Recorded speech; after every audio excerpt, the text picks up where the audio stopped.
What kind of music were you listening to growing up? Type of music I was listening to growing up was like my mother's side.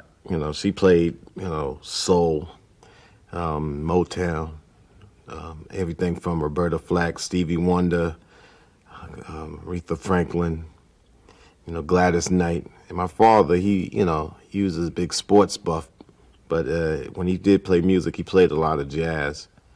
But I take my musical liking off of my mother's side. Matter of fact, a lot of things like when my mother played a record by like Al Green, I remember like having to listen to Al Green while my mother was telling me to vacuum the rugs and mop the floor, and I hated that music at that time. Strangely enough, I'm listening to that music today, and I don't have a problem with it. Was there any artist besides Al Green that had like an influence on you, an impact? Well, the artist that had an influence on me early on, of course, was James Brown when he said, "Say it loud, I'm black and I'm proud." That was around 1968. I was about 8 years old, and that struck me as being very influential, not just in the musical sense, but in something that had meaning.